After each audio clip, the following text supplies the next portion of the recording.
Le cliquetis découvert en argent était une symphonie de guerre, et les nappes blanches amidonnées étaient des drapeaux de reddition que personne ne voyait. Pour Chloé Bernard, une serveuse de 22 ans à la cuillère dorée, chaque service était une guerre d'usure contre l'épuisement et l'indifférence. Mais ce soir était différent.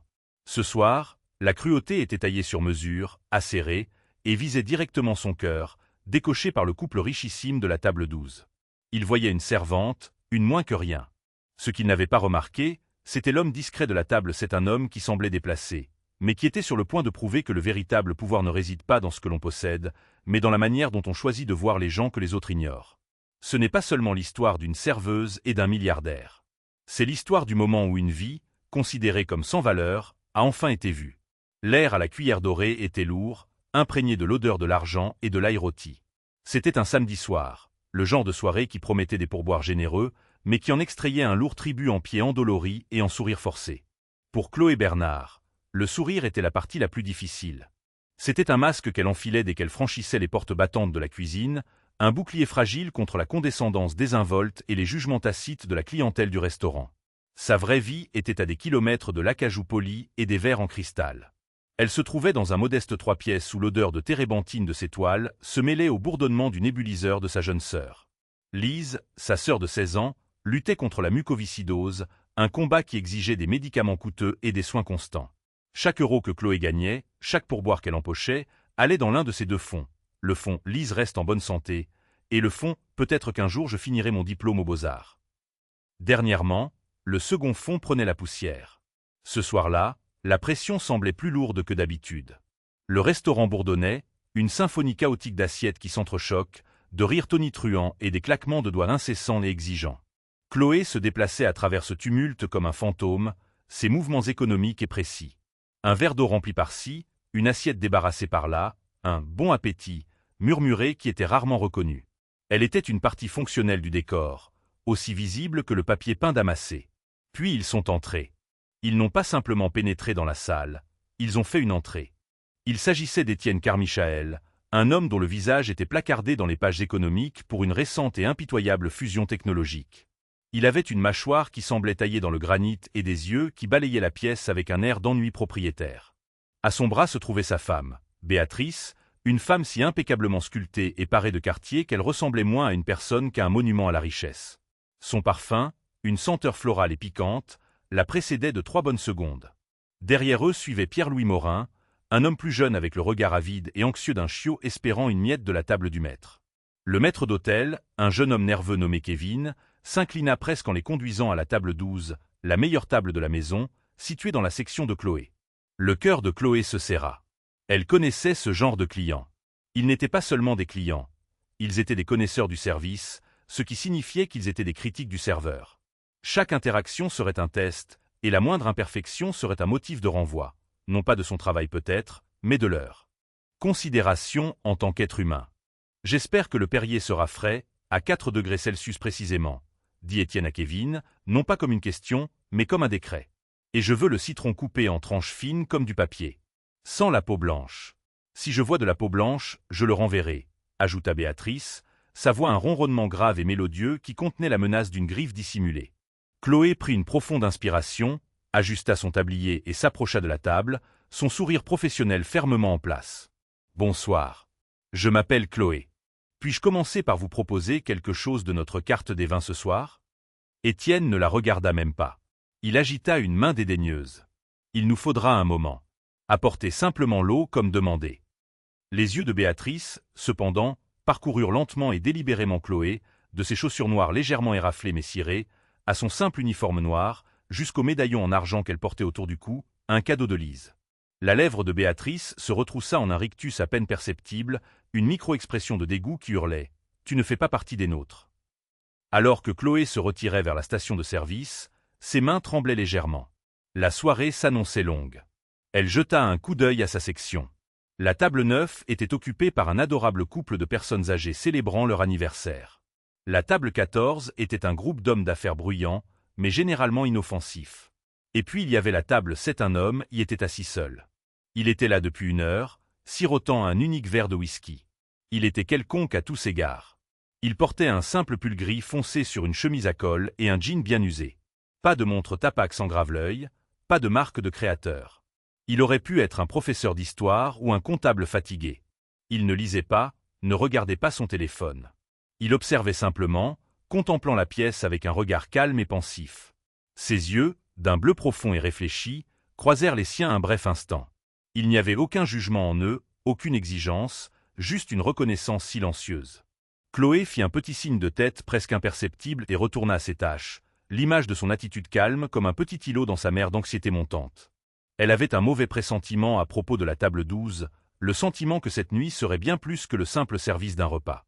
L'assaut de la table 12 ne commença pas par un coup de canon, mais par une série de 1000 piqûres d'épingles, chacune conçue pour que Chloé se sente petite, incompétente et totalement invisible. Elle revint avec l'eau, la bouteille de Perrier brillante de condensation, les citrons tranchés avec une précision chirurgicale. Elle versa une petite quantité pour qu'Étienne puisse goûter, une pratique standard dans les restaurants gastronomiques. Il ne la goûta pas. Il fit tourner le verre, le tint à la lumière et fronça les sourcils. C'est une nouvelle bouteille? Elle semble manquer de bulles. Je l'ai ouverte à table, monsieur, répondit Chloé, sa voix stable malgré le battement nerveux dans son estomac. Béatrice intervint, son ton dégoulinant d'une fausse sympathie. Oh, mon cher, peut-être que la jeune fille ne comprend tout simplement pas la carbonatation. C'est une science assez complexe. Elle sourit à Chloé, un sourire comme une lame de rasoir enveloppée de soie. Apportez-en une autre, c'est tout. Sans un mot, Chloé récupéra la bouteille, se dirigea vers le bar et revint avec une nouvelle, accomplissant à nouveau le même rituel. Cette fois, Étienne émit un grognement qui pouvait être interprété comme une approbation. Vint ensuite la corbeille de pain. Chloé déposa la sélection de pain au levain et de brioches fait maison sur la table. Pierre-Louis Morin, le sycophante, piqua une tranche de pain au levain avec sa fourchette. Un peu rustique, n'est-ce pas? Dit-il, cherchant la validation d'Étienne. J'ai mangé une focaccia chez Jean-Georges la semaine dernière qui était tout simplement transcendante. Cet endroit est un charmant petit restaurant local. Pierre-Louis. Nous devons modérer nos attentes, répondit Étienne, ses paroles assez fortes pour que Chloé et les tables environnantes les entendent. L'insulte était claire. Ce restaurant et tous ceux qui s'y trouvent sont inférieurs à nous. Chloé serra les dents et récita les suggestions du soir, sa voix un monotone lisse et pratiquée. Béatrice l'interrompit à mi-chemin de la description des coquilles Saint-Jacques poêlées. Arrêtez. Arrêtez-vous là, dit-elle en levant une main parfaitement manucurée. Vous vous précipitez. C'est terriblement peu professionnel. Articulez. On ne vous forme pas ici? Chloé sentit une bouffée de honte lui monter au cou. Elle prit une inspiration et recommença, cette fois en parlant avec une lenteur et une précision presque comique, un acte de défi silencieux qu'ils ne remarqueraient même pas. Ils commandèrent les plats les plus chers du menu, la bisque de homard, le filet de bœuf wagyu pour les hommes, une seule meunière pour Béatrice. Puis le vin. Ils firent venir le sommelier et passèrent 10 minutes à le cuisiner sur les millésimes, rejetant finalement sa recommandation pour une bouteille de Château Margaux qui coûtait plus que le loyer mensuel de Chloé. Alors que la soirée avançait, les piques devinrent plus personnelles. Pendant que Chloé débarrassait leurs assiettes d'entrée, le regard de Béatrice tomba de nouveau sur le médaillon autour de son cou. « C'est de l'argent véritable ?» demanda-t-elle, sa voix portant un ton de curiosité académique, comme si elle étudiait un insecte particulier. Il a l'air plutôt terne. La main de Chloé se porta instinctivement au médaillon. Il contenait une minuscule photo, de la taille d'un timbre-poste, d'elle et de Lise riant dans un champ de fleurs sauvages, d'une époque avant que les visites à l'hôpital ne deviennent routinières. « Il a une valeur sentimentale, » dit-elle doucement. « Ah bien sûr, » murmura Béatrice, partageant un regard avec Étienne qui disait tout. Les pauvres et leurs babioles. Les plats principaux arrivèrent. Chloé les servit avec un soin méticuleux, plaçant chaque assiette devant le bon convive. Alors qu'elle se penchait pour placer le steak d'Étienne, sa manche effleura son verre de vin. Il ne se renversa pas, ne vacilla même pas, mais il recula comme si elle était porteuse d'une contagion. « Mon Dieu, faites attention !» cingla-t-il. « Ce costume est un zénia. Je doute que votre salaire hebdomadaire entier puisse couvrir la note du pressing. » La cruauté était à couper le souffle par sa désinvolture. Chloé se redressa, son visage un masque pâle et sans émotion. « Mes excuses, monsieur. » « Elle est juste maladroite, » intervint Pierre-Louis, désireux de se joindre à la curée. « On ne peut pas s'attendre à de la grâce de la part de... Enfin, vous savez. » À travers tout cela, Chloé maintint son sang-froid. Elle le devait. Elle avait besoin de ce travail. Elle imaginait le visage de Lise, la façon dont le sourire de sa sœur pouvait illuminer une pièce, même lorsqu'elle luttait pour respirer. Elle faisait cela pour Lise. Les Carmichael et leur petite cruauté n'étaient qu'un bruit de fond désagréable qu'elle devait endurer jusqu'à la fin de son service. Mais quelqu'un d'autre écoutait. À la table 7, Arthur Kendrick avait à peine touché son repas.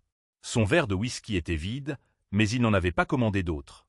Son attention était fixée non seulement sur Chloé, mais sur l'ensemble du tableau. Il voyait la façon dont ses épaules se tendaient chaque fois qu'elle approchait de la table 12. Il voyait la gaieté forcée de son sourire et la lueur de douleur dans ses yeux qu'elle s'efforçait de cacher. Il voyait la satisfaction suffisante sur les visages d'Étienne et de Béatrice, la façon dont ils semblaient se nourrir de son humiliation. Il avait déjà vu ce genre de cruauté désinvolte auparavant, dans des salles de conseil, lors de galas, dans les plus hautes sphères de la société. C'était le privilège laid et tacite des puissants, la croyance que ceux qui les servaient n'étaient pas leurs égaux, mais leurs objets. Et cela le dégoûtait. Sa défunte épouse, Isabelle, avait été une artiste, une âme douce qui croyait en la dignité inhérente de chaque personne. Elle aurait été horrifiée. Assister à ce spectacle lui donnait l'impression de trahir sa mémoire. Il regarda Chloé retourner à la table pour vérifier leur plat. « Tout est à votre satisfaction » demanda-t-elle, sa voix trahissant un léger tremblement. Béatrice prit une bouchée lente et délibérée de son poisson, mâcha pendant un moment terriblement long, puis posa sa fourchette avec un léger déclic. « Le poisson est acceptable, dit-elle. Mais vous, ma chère, êtes le problème. Votre présence est envahissante. C'est oppressant. S'il vous plaît, ne nous adressez plus la parole, à moins que nous ne vous parlions en premier. » C'était un renvoi final et brutal. Un ordre de cesser d'exister. Chloé hocha simplement la tête, ses yeux fixés sur un point juste au-dessus de l'épaule d'Étienne. Elle se retourna et s'éloigna, le dos droit comme un i. Mais Arthur vit la seule larme silencieuse qui s'échappa et traça un chemin sur sa joue avant qu'elle ne l'essuie rapidement dans l'ombre près de la station de service. Et à cet instant, Arthur Kendrick prit une décision. L'observation silencieuse était terminée. Le reste du repas à la table 12 se déroula dans un silence glacial, du moins envers Chloé. Ils se parlaient à voix basse, sur un ton de conspirateur, jetant occasionnellement un coup d'œil dans sa direction avant de sourire narquoisement. Il la traitait comme un meuble, un automate silencieux dont la seule fonction était de transporter des objets vers et depuis leur table. Chloé, pour sa part, accomplissait ses tâches avec une efficacité détachée, presque robotique. Elle remplissait les verres d'eau sans qu'on le lui demande, débarrassait les assiettes dès qu'elles étaient finies et anticipait leurs besoins, le tout sans prononcer un seul mot. Elle essayait de devenir si parfaite, si invisible qu'ils n'auraient plus rien à critiquer. Mais c'étaient des chasseurs, et ils n'étaient pas encore satisfaits de leur proie. C'était l'heure du dessert. Ils commandèrent une crème brûlée à partager et 2 expressos. Alors que Chloé s'approchait de la table, plateau en main, son esprit était un tourbillon. Le loyer était du lundi. Lise avait un rendez-vous chez le médecin mardi qui nécessitait le paiement du ticket modérateur. Son manuel d'histoire de l'art coûtait plus de 200 €. Les chiffres tourbillonnaient dans sa tête, un calcul étourdissant de survie. Pierre-Louis Morin, sentant peut-être la fin du repas et une dernière occasion d'impressionner ses mécènes, choisit ce moment précis pour étendre ses jambes dans l'allée. Un mouvement paresseux, plein de suffisance. Chloé ne le vit pas. Son chemin, celui qu'elle avait parcouru 100 fois cette nuit-là, était soudainement bloqué. Sa cheville heurta sa jambe tendue. Le temps sembla ralentir. Le plateau bascula dans ses mains. Les 2 minuscules tasses à expresso remplies de liquide noir fumant glissèrent vers le bord. Elle essaya de corriger sa posture, se tordant dans un balai désespéré et maladroit, mais il était trop tard. L'une des tasses à expresso se renversa. Ce ne fut pas un déversement catastrophique. Une petite éclaboussure sombre de café chaud atterrit sur la nappe blanche immaculée, manquant la robe en soie de Béatrice Carmichael d'un cheveu. Quelques gouttelettes brun foncé éclaboussèrent la manche de la veste Zegna gris clair d'Étienne. La réaction fut instantanée. Explosive. Espèce d'idiote incompétente, rugit Étienne, se levant d'un bond. Il leva le bras comme s'il était grièvement blessé, fixant les minuscules taches brunes avec une horreur absolue. C'est un costume à 10 000 €. Avez-vous la moindre idée de ce que vous venez de faire? Béatrice laissa échapper un hoquet théâtral, une main pressée sur sa poitrine. Elle aurait pu m'ébouillanter. Je pourrais être marqué à vie. Regardez ce gâchis. C'est un danger public. Pierre-Louis, rétractant rapidement sa jambe, se joignit au cœur. J'ai tout vu. Elle ne regardait même pas où elle allait. Totalement irréfléchie. Le restaurant tout entier se tut. Tous les yeux se tournèrent vers la table 12. Chloé resta figée, le plateau tremblant encore dans ses mains, son visage cireux, son cœur martelant contre ses côtes comme un oiseau pris au piège. « Je suis tellement désolée, balbutia-t-elle. C'était un accident. Un accident ou de la pure stupidité, ricana Étienne, son visage déformé par la rage. Les gens comme vous n'ont pas leur place dans un établissement comme celui-ci. Vous êtes un risque. Le directeur du restaurant, un homme perpétuellement agité nommé M. Dubois, se précipita, le visage pâle et perlé de sueur. C'était un homme qui gérait par l'apaisement, et les Carmichael étaient ses clients les plus redoutés. Monsieur Carmichael. Madame Carmichael. Tout va bien? Demanda-t-il en se tordant les mains. Non, tout ne va pas bien, Dubois, cracha Étienne en pointant un doigt sur Chloé. Votre serveuse vient de m'agresser avec du café chaud et de ruiner mon costume. Que allez-vous faire à ce sujet? Monsieur Dubois ne regarda même pas Chloé. Il se tourna vers les Carmichael, sa posture voûtée en signe d'excuse. Je suis si terriblement désolé. L'intégralité du repas est offerte par la maison, bien sûr. Et nous couvrirons tous les frais de nettoyage de votre costume, monsieur Carmichael. Toutes les dépenses. Ce n'est pas assez, dit Béatrice, sa voix froide comme la glace. Je ne me sens pas en sécurité avec elle dans la pièce. Je veux qu'elle soit renvoyée. Maintenant. Devant nous. Le sang de Chloé se glaça. Renvoyée. Ici. Maintenant. L'humiliation fut un coup physique, lui coupant le souffle. Elle regarda monsieur Dubois, une supplique désespérée et silencieuse dans les yeux. Elle avait été une employée modèle pendant plus d'1 an. Elle ne manquait jamais un service. Elle remplaçait les autres. Cela ne comptait-il pour rien? Monsieur Dubois évita son regard. Il se lécha nerveusement les lèvres, sa loyauté déjà décidée. Il voyait un client furieux et dépensier et une employée au salaire minimum jetable. Le calcul était simple et brutal. Chloé, commença-t-il, sa voix faible mais résolue. Étant donné les circonstances et la détresse que vous avez causées à nos estimés clients, je crains de devoir vous demander de rassembler vos affaires. Nous vous enverrons votre dernier chèque de paie par la poste. Les mots restèrent suspendus dans l'air, chaque syllabe un clou dans le cercueil de ses espoirs. Le loyer, les médicaments de Lise, le manuel scolaire, tout s'envolait. Des larmes montèrent à ses yeux, chaudes et honteuses. Elle avait tant essayé d'être invisible, et pourtant la voilà, au centre d'un spectacle humiliant, jetée comme un déchet. Elle avait enduré leurs remarques désobligeantes, leur condescendance, leurs attaques personnelles. Mais ceci, c'était le point de rupture. C'était plus qu'un simple travail. C'était sa bouée de sauvetage, et il venait d'ordonner qu'on la coupe, pour leur propre amusement. Elle ouvrit la bouche pour protester, pour se défendre, pour dire que Pierre-Louis l'avait fait trébucher, mais sa voix se bloqua dans sa gorge. À quoi bon? Ils ne la croiraient pas. Dans leur monde, c'était elle qui était toujours en faute. Elle regarda les visages suffisants et triomphants des Carmichael et ressentit un profond sentiment de désespoir. C'est ainsi que le monde fonctionnait. Les puissants écrasaient les impuissants, puis ils commandaient le dessert. Cela ne sera pas nécessaire. La voix n'était pas forte, mais elle trancha le silence tendu du restaurant avec la clarté d'une cloche qui sonne. Elle était calme, mesurée, et irradiait une autorité qui fit tourner toutes les têtes. Elle venait de la table 7. Chaque personne dans le restaurant, du monsieur Dubois paniqué au Carmichael triomphant, se tourna pour regarder la source de la voix. L'homme de la table 7 était maintenant debout. Il ne s'était pas déplacé rapidement ou de manière spectaculaire, mais sa présence semblait soudainement remplir la pièce. Il posa sa serviette soigneusement sur la table et fit quelques pas lents en avant. Ses yeux bleus et calmes examinèrent la scène. Étienne Carmichael fut le premier à se remettre du choc. Il toisa l'homme au simple pull gris et au jean usé avec un ricanement méprisant. « Pardon, mais qui êtes-vous? Ceci n'a rien à voir avec vous. Restez en dehors de ça. » L'homme de la table 7, Arthur Kendrick, ne s'y a même pas.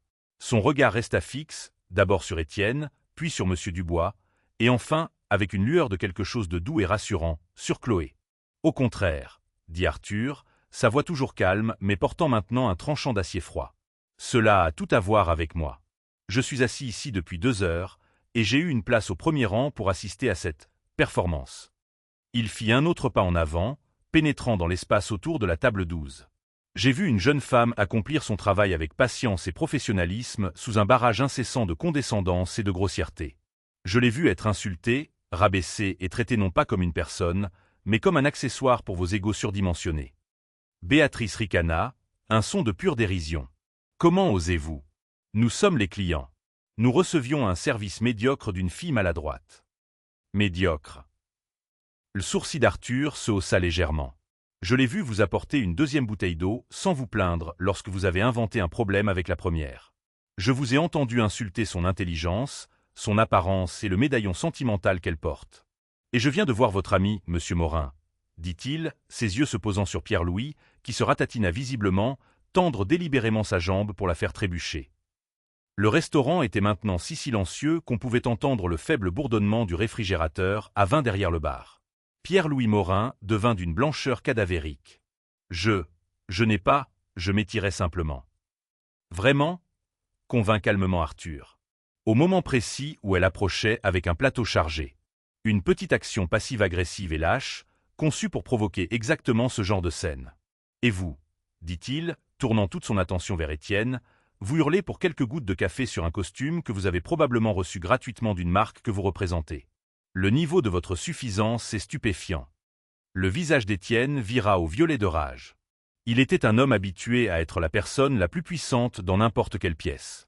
Se faire réprimander par un kidam en pull était un affront intolérable. « Savez-vous seulement qui je suis » beugla Étienne en bombant le torse. « Je suis Étienne Carmichael, de Carmichael Innovation. Je pourrais acheter ce petit restaurant pathétique 10 fois et le transformer en parking, juste par dépit. » Monsieur Dubois se précipita en avant, ses mains s'agitant nerveusement. « Monsieur, s'il vous plaît, ce n'est pas la peine. Et vous, dit-il en se tournant vers Arthur, je dois vous demander de retourner à votre table.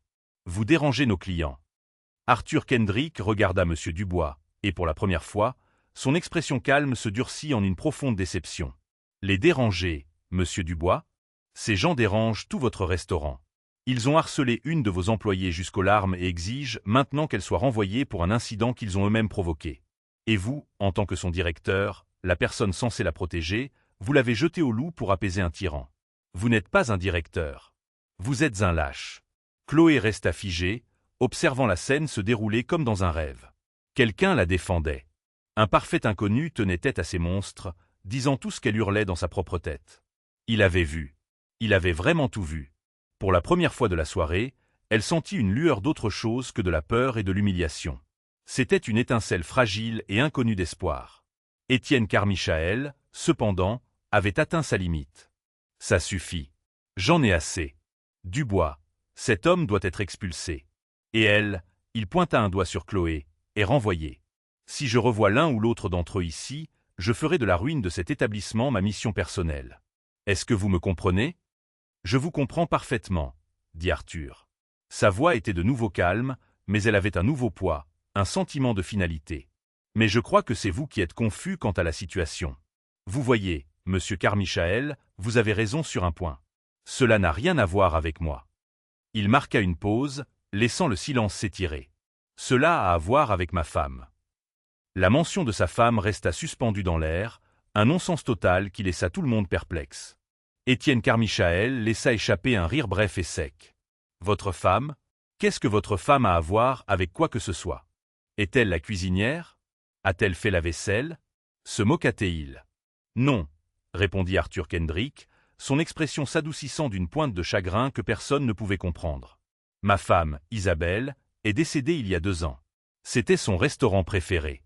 Pas pour la nourriture ou le décor, mais pour les gens. Elle disait toujours que le personnel ici traitait tout le monde avec une décence fondamentale, peu importe qui ils étaient. Elle croyait que la façon dont vous traitez les gens qui ne peuvent rien faire pour vous est la plus vraie mesure de votre caractère. Il regarda directement Étienne et Béatrice. D'après sa mesure, vous 3 n'avez aucun caractère. Béatrice roula des yeux de façon dramatique. Oh, épargnez-nous le laïus sentimental. Avez-vous bientôt fini? Nous aimerions partir. Presque, dit Arthur. Vous voyez, après le décès d'Isabelle, j'ai voulu honorer sa mémoire. J'ai donc créé une fondation pour les arts, en fait. Elle était peintre. À ces mots, ses yeux croisèrent brièvement ceux de Chloé, une lueur de compréhension passant entre eux. Et j'ai aussi commencé à acquérir des choses qui étaient importantes pour elle. De petites choses, principalement. Sa librairie préférée, le petit parc où nous avons eu notre premier pique-nique. Et il y a environ 6 mois, ce restaurant. Le silence qui suivit fut absolu. C'était un silence dense, lourd, le genre qui suit une révélation soudaine et cataclysmique. La mâchoire de monsieur Dubois tomba. Son visage, qui avait été pâle de panique, avait maintenant la couleur de la cendre. Il dévisagea l'homme au simple pull gris, comme s'il le voyait pour la première fois.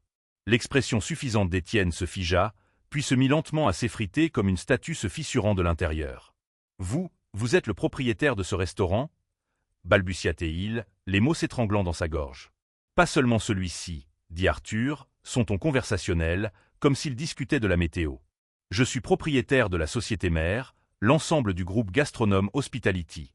La cuillère dorée, le ciel d'argent, le grill du port en centre-ville, tous. » Il plongea la main dans la poche arrière de son jean, en sortit un simple portefeuille en cuir usé et en extirpa une carte de visite.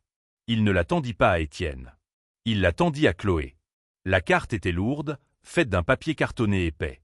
Le lettrage était en relief dans une police simple et élégante. Arthur Kendrick, président, Kendrick Global Holdings. Chloé fixa le nom. Kendrick Global Holdings. C'était l'une des plus grandes et des plus diversifiées sociétés de capital investissement privé au monde. Ils avaient des divisions dans la technologie, l'immobilier et, apparemment, l'hôtellerie de luxe. Cet homme discret n'était pas seulement un milliardaire. C'était un titan, un nom murmuré avec admiration dans les mêmes cercles que les Carmichael voulaient si désespérément dominer. Le visage d'Étienne, qui avait été violet de rage, se vidait maintenant de toutes couleurs. Il regarda la carte dans la main de Chloé, puis le visage calme et implacable d'Arthur Kendrick. La dynamique du pouvoir dans la pièce ne s'était pas seulement déplacée. Elle s'était inversée avec la force d'un événement tectonique. Soudain, il n'était plus Étienne Carmichael, le raideur d'entreprise réprimandant une serveuse. Il était un client grande gueule qui venait de passer 2 heures à insulter le propriétaire de toute la chaîne de restaurants. Béatrice avait l'air d'avoir été giflée, sa bouche s'ouvrant et se fermant silencieusement comme un poisson cherchant de l'air. Pierre-Louis Morin semblait essayer de fondre dans le plancher. Arthur reporta son attention sur le directeur maintenant tremblant. « Monsieur Dubois », dit-il, et le nom était maintenant un acte d'accusation. « Ma femme aimait cet endroit pour sa décence. Ce soir, vous m'avez montré que vous accordez plus de valeur à un seul client abusif qu'à la dignité et au bien-être de votre propre personnel. Vous êtes l'antithèse de tout ce que cet endroit était censé représenter. Vous pouvez rassembler vos effets personnels. Votre contrat avec Gastronome Hospitality est terminé, avec effet immédiat. » Monsieur Dubois eut l'air d'être sur le point de vomir. Il ouvrit la bouche, mais aucun son n'en sortit. Il hocha simplement la tête, se retourna et s'éloigna en traînant les pieds, un homme qui venait de voir toute sa carrière s'évaporer. Enfin, le regard d'Arthur se posa de nouveau sur le trio de la table 12. Sa voix était dépourvue de colère, ce qui la rendait d'autant plus terrifiante. C'était la voix du pouvoir pur et inattaquable. « Quant à vous trois, dit-il doucement, votre repas, comme M. Dubois l'a si généreusement offert, est gratuit. Cependant, vous ne le terminerez pas. Je veux que vous partiez. Maintenant. Vos noms seront signalés dans chacune de nos propriétés, de nos restaurants à nos hôtels. Vous ne serez plus jamais les bienvenus dans un établissement appartenant à Kendrick. » Il fit une pause, laissant le poids du bannissement s'installer. « Étagem, Carmichael, ajouta-t-il, un dernier coup de grâce. Ma division technologique envisage actuellement une offre publique d'achat hostile sur une société plutôt surendettée appelée Carmichael Innovation. J'étais indécis à ce sujet, mais vous m'avez aidé à prendre ma décision. Je serai au téléphone avec mon équipe d'acquisition dès demain matin. » Le dernier vestige de la bravade d'Étienne Carmichael vola en éclats. La menace ne concernait pas seulement sa soirée, elle concernait tout son empire. C'était une condamnation à mort prononcée par un homme qu'il avait rejeté comme un moins que rien. Sans un autre mot, Étienne attrapa son manteau, ses mouvements saccadés et paniqués.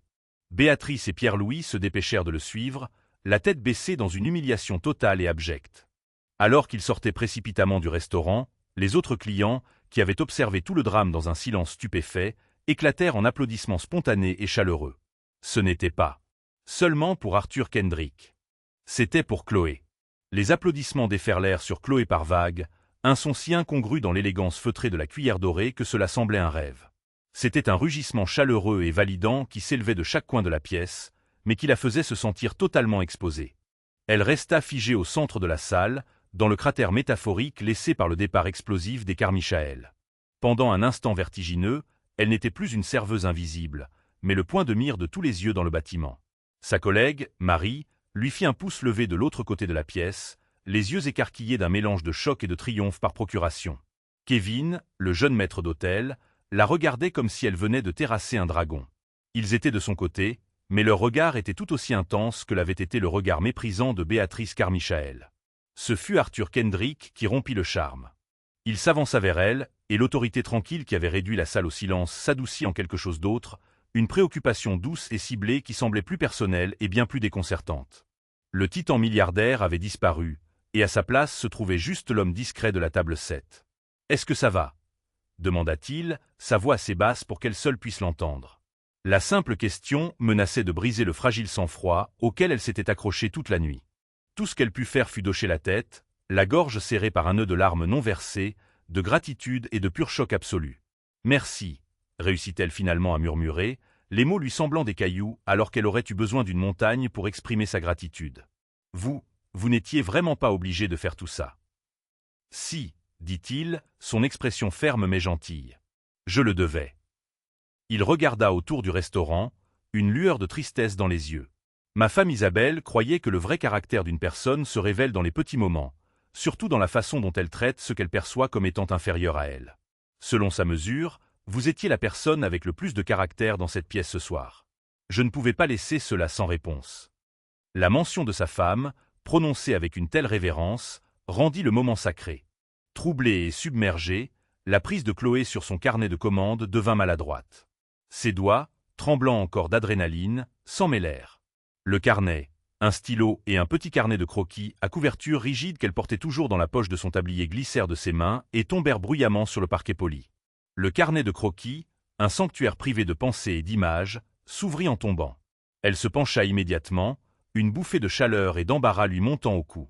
Son art était la partie la plus intime d'elle-même, un langage secret qu'elle utilisait pour interpréter le monde. Mais Arthur fut plus rapide. Il se baissa et ramassa le carnet de croquis, sa main effleurant la sienne un bref instant. Il ne le lui rendit pas tout de suite. Son regard fut capturé par la page ouverte. C'était une étude détaillée au fusain sur laquelle elle avait travaillé par moments volés au cours de la semaine passée. Elle représentait un vieil homme assis à l'arrêt de bus chaque matin, son visage une carte routière de rides, ses mains noueuses d'arthrite, tenant patiemment un livre en lambeaux. Elle n'avait pas seulement capturé sa ressemblance, elle avait capturé sa solitude, sa patience, la dignité tranquille d'une longue vie vécue. « C'est de vous » demanda Arthur, sa voix feutrée d'un nouveau genre d'admiration. Il passa doucement un pouce sur le bord de la page, comme s'il avait peur de tacher le fusain. « Ce n'est rien » dit rapidement Chloé, les mots un réflexe nerveux. « Juste des esquisses. Je griffonne un peu. » Elle tendit la main vers le livre, désespérée de retrouver son intimité. « Non » dit-il, levant les yeux de la page pour croiser les siens. Son regard était intense, scrutateur. « Ce n'est pas rien. C'est extraordinaire. » Il pointa les mains du vieil homme. « Regardez ça. Vous n'avez pas seulement dessiné des mains, vous avez dessiné une histoire de dur labeur. La façon dont vous avez rendu la lumière dans ses yeux. Vous avez capturé son âme, pas seulement son visage. Ce n'est pas un passe-temps, mademoiselle Bernard. C'est un don. » Son analyse était si spécifique, si perspicace, qu'elle l'a pris au dépourvu. Il voyait son travail non pas comme une jolie image, mais comme une histoire. La vulnérabilité qu'elle ressentit fut aiguë. Cet étranger regardait directement dans la partie la plus protégée d'elle-même. Que fait une femme avec un talent aussi profond dans un restaurant? Posa-t-il la question, authentique, dénuée de jugement. La franchise de la question, combinée à l'épuisement émotionnel de la nuit, brisa ses défenses. La vérité jaillit, brute et sans phare. « J'essaie de payer les factures médicales de ma sœur, » dit-elle, la voix brisée. Et j'essaie d'économiser assez pour retourner à l'école. J'étais étudiante aux Beaux-Arts de Paris, en peinture, mais la vie en a décidé autrement. Arthur hocha lentement la tête, une compréhension profonde et triste se dessinant sur son visage. Les pièces du puzzle s'assemblaient pour lui. « Ma femme Isabelle était peintre, » dit-il doucement, ses yeux prenant un air lointain. « Avant que nous ayons de l'argent, elle vivait dans un minuscule appartement sous les toits à Paris qui sentait toujours la térébenthine et le désespoir. Elle travaillait comme barista le matin et au vestiaire d'un théâtre le soir. Elle peignait entre ses services avec une fin féroce et brillante. Je vois ce même feu dans ce dessin. » Il ferma le carnet de croquis et le lui rendit, son geste respectueux. Elle aurait détesté que quelqu'un avec votre don doive poser ses pinceaux pour porter des plateaux. Elle disait toujours que la plus grande tragédie était un artiste qui n'avait pas les moyens de créer. Il marqua une pause, son regard balayant le restaurant, qui commençait maintenant à ressembler à une cage. « Chloé, cela vous dérangerait-il de prendre votre manteau? Je ne peux pas imaginer un pire endroit pour avoir une conversation sérieuse. Laissez-moi vous offrir un café ailleurs. » Et ne vous inquiétez pas pour votre service. Considérez-vous en congé payé, avec effet immédiat. 15 minutes plus tard, Chloé se glissait dans la banquette en vinyle craquelé d'un petit bistrot de quartier ouvert 24H24, à quelques rues de là. L'air sentait le café brûlé et le lard frit, à des années-lumière de l'ail rôti et de l'huile de truffe de la cuillère dorée. C'était réel. C'était ancrant. Une épaisse et réconfortante tasse de thé en céramique réchauffait ses mains tremblantes. Arthur Kendrick était assis en face d'elle, semblant parfaitement à l'aise malgré sa richesse incalculable. « Parlez-moi de votre sœur » l'incita-t-il doucement. Et c'est ce qu'elle fit. Elle lui raconta tout. Elle n'expliqua pas seulement la mucoviscidose en termes cliniques. Elle décrivit l'esprit vif de Lise, son amour pour les mauvais films de science-fiction, la façon dont elle était essoufflée à force de trop rire. Elle expliqua les nuits terrifiantes, le cycle sans fin des ordonnances, la peur constante et rongeuse qu'une simple infection se transforme en une crise mortelle. Elle parla du rêve qu'elle partageait de visiter un jour le Louvre à Paris, de voir les grands maîtres côte à côte. Arthur écouta avec une immobilité déconcertante, toute son attention tournée vers elle. Il n'offrit ni platitude ni expression de pitié. Il écouta simplement, son empathie une présence tangible dans la petite cabine. Quand elle se tut enfin, son histoire racontée, il prit une lente gorgée de son café. La plus grande partie de mon travail philanthropique, commença-t-il, sa voix mesurée, est la Fondation Isabelle Kendrick pour les arts. Nous finançons des musées, soutenons l'art public et, plus important encore, nous offrons des bourses et des subventions à des artistes prometteurs confrontés à des difficultés importantes. Le processus de sélection est notoirement compétitif. Il se pencha légèrement en avant, ses yeux bleus se fixant sur les siens. Cependant, mon rôle de président me permet de nommer personnellement un lauréat chaque année. C'est ce qu'on appelle la bourse du fondateur. Elle a été créée pour trouver le genre d'artiste qu'Isabelle aurait soutenu. Quelqu'un avec un talent indéniable, mais aussi avec de la résilience, de la gentillesse et de la grâce sous la pression. Je ne l'ai pas décerné depuis 2 ans. Je ne trouvais pas la bonne personne. Il maintint son regard. Jusqu'à ce soir. Le souffle de Chloé se coupa. Son cœur commença à battre contre ses côtes, un rythme de tambour frénétique et plein d'espoir. Cela ne pouvait pas être réel. Chloé Bernard, dit Arthur, sa voix empreinte d'une gravité tranquille. Je serais honoré si vous acceptiez la bourse du fondateur de cette année. Elle couvre l'intégralité des frais de scolarité, le matériel et toutes les dépenses de la vie courante dans l'institution artistique de votre choix, pour toute la durée de votre diplôme. Elle est conçue pour supprimer chaque obstacle de votre chemin, afin que la seule chose sur laquelle vous ayez à vous concentrer soit votre travail. Il n'avait pas fini. Il plongea la main dans son manteau, sortit un chéquier élégant et sombre, et actionna un stylo. Mais je sais que même avec ça, vous ne pourriez pas vous concentrer. Pas vraiment. Votre cœur serait toujours avec votre sœur. Il écrivit rapidement, son écriture assurée et claire, puis déchira le chèque et le fit glisser sur la table. Ceci est séparé. C'est pour le fond, Lise reste en bonne santé. Ce n'est pas un prêt. C'est un investissement dans votre tranquillité d'esprit. Cela devrait être plus que suffisant pour couvrir ses traitements, ses médicaments et tout spécialiste qu'elle aurait besoin de voir dans un avenir prévisible. Chloé baissa les yeux sur le chèque. Le nombre écrit dessus avait tellement de zéros qu'elle ne put pas le traiter immédiatement. C'était plus d'argent qu'elle n'avait jamais imaginé voir en un seul endroit. Ce n'était pas seulement de l'aide, c'était la liberté. C'était la fin de la peur. C'était l'avenir de Lise. Un sanglot étranglé s'échappa de ses lèvres. Les larmes qu'elle avait retenues toute la nuit coulèrent enfin sur son visage en une cascade chaude et silencieuse. Ce n'étaient pas des larmes de honte ou d'humiliation, mais d'un soulagement si profond qu'il en était douloureux. Le poids immense et écrasant qu'elle portait sur ses épaules depuis des années, le fardeau d'être la seule protectrice de la vie de sa sœur, venait d'être levé. Elle regarda Arthur Kendrick, cet étranger discret, cet ange gardien dans un pull gris usé, et vit non pas un milliardaire, mais l'incarnation d'une gentillesse si pure qu'elle semblait divine. Elle essaya de dire merci à nouveau, mais les mots se perdirent dans ses larmes. Il poussa simplement le chèque un peu plus près d'elle. Isabelle aurait insisté, dit-il doucement. Maintenant, allait être l'artiste qu'elle aurait été fière de connaître. 6 mois peuvent sembler une éternité, ou un instant. Pour Chloé Bernard, ce fut une renaissance complète. L'air de son nouvel atelier à Paris était un parfum capiteux qu'elle avait elle-même créé. L'odeur nette et vive de la térébenthine, mêlée à l'odeur riche et terreuse de l'huile de lin, et à l'arôme faible et crayeux du gesso sur une toile fraîche. La lumière du jour, pure et non filtrée, se déversait à travers une immense fenêtre orientée au nord, baignant la pièce de là. Lumière parfaite et constante dont rêvent les artistes. Cette lumière était à des années-lumière de l'unique ampoule vacillante au-dessus de sa table de cuisine dans l'ancien appartement, tout comme ce sanctuaire spacieux aux murs blancs était à des années-lumière du coin exigu où elle se battait autrefois pour trouver de la place pour son chevalet. Ici, il n'y avait pas de combat. Il n'y avait que le travail. Des toiles de différentes tailles et à divers stades d'achèvement étaient appuyées contre les murs. Des peaux hérissées de pinceaux, leurs manches tachées d'un arc-en-ciel d'efforts passés. Ses mains, autrefois vives à cause des produits de nettoyage agressifs et des assiettes chaudes, étaient maintenant perpétuellement maculées de fusains et de taches de rouge de cadmium et de bleu outre-mer.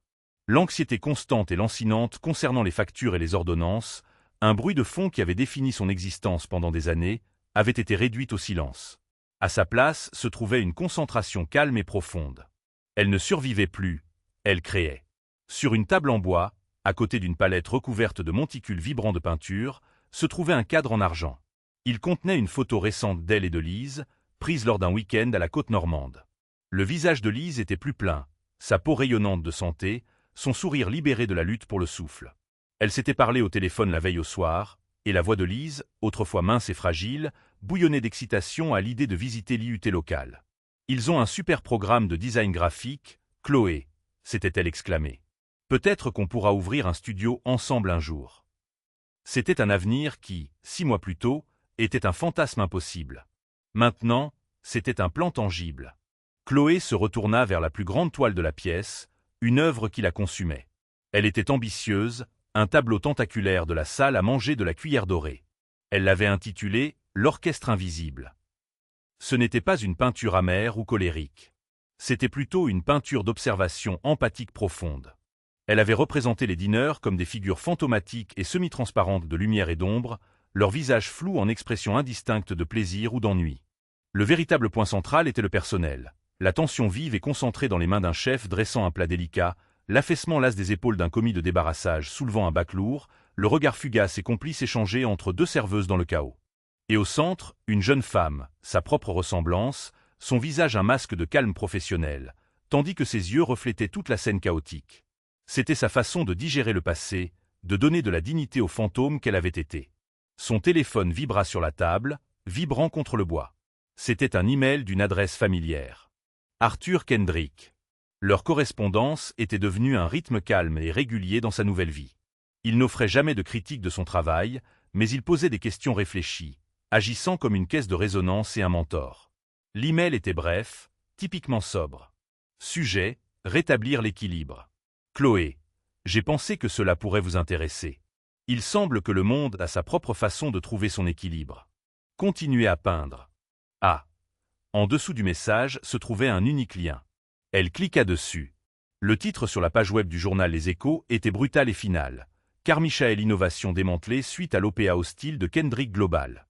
Étienne Carmichael évincé, fait face à une enquête de l'AMF. Elle lut l'article, son expression neutre. Il détaillait l'orgueil d'Étienne, ses transactions surendettées, et la précision chirurgicale avec laquelle la firme de Kendrick avait acquis la dette de l'entreprise et provoqué une révolte des actionnaires. La chute avait été absolue. L'article mentionnait que les Carmichael avaient vendu leur appartement parisien à perte et avaient complètement disparu des mondes sociaux et financiers qu'ils dominaient autrefois. Il n'y eut aucune vague triomphante de plaisir malin dans la poitrine de Chloé, aucune joie vengeresse. Elle s'était attendue à ressentir quelque chose, mais à la place, elle ressentit un profond sentiment de distance. C'étaient des figures d'une autre vie, des fantômes d'une histoire qui n'était plus la sienne. Leur chute ne lui apportait pas de joie parce que sa joie n'était plus liée à eux. Sa joie était ici, dans la lumière et la peinture. Elle ferma l'ordinateur portable, le dernier chapitre de cette nuit affreuse maintenant officiellement écrit. Son regard dériva de l'écran, le passé conclu, à la photo souriante de Lise, le présent sécurisé. Puis il se posa sur sa toile, l'avenir attendant d'être créé. Elle prit un pinceau propre. Elle savait exactement ce dont la peinture avait besoin. Pressant une généreuse quantité de bleu céruléen sur sa palette, elle le mélangea avec une touche de blanc de titane, créant une couleur lumineuse et vivante. C'était la couleur du ciel infini à l'extérieur de la fenêtre de son atelier. C'était la couleur de l'espoir qu'elle ressentait maintenant pour l'avenir de Lise. Et c'était la couleur précise, inoubliable, des yeux d'Arthur Kendrick lorsqu'il avait regardé de l'autre côté d'une table de bistrot et lui avait offert le monde. Il ne s'était pas seulement levé pour elle, il l'avait vue. D'une main ferme et le cœur rempli d'une gratitude silencieuse, Chloé Bernard toucha la toile avec son pinceau. C'était le premier coup de pinceau délibéré du reste de sa vie. Ce seul moment de gentillesse à la cuillère dorée n'a pas seulement changé la vie de Chloé. Il a envoyé des ondes de changement vers l'extérieur, nous rappelant que notre vraie valeur n'est jamais définie par le travail que nous faisons ou l'uniforme que nous portons. Elle est définie par notre caractère, nos rêves et la force tranquille que nous montrons lorsque le monde essaie de nous faire sentir petits. L'histoire de Chloé est un témoignage puissant du fait que l'on ne sait jamais qui regarde. Et un seul acte de défense de ce qui est juste peut réécrire entièrement le destin de quelqu'un. C'est un rappel de regarder au-delà de la surface et de voir la personne en dessous. Car chaque personne a une histoire qui mérite d'être entendue et un rêve qui mérite d'être défendu.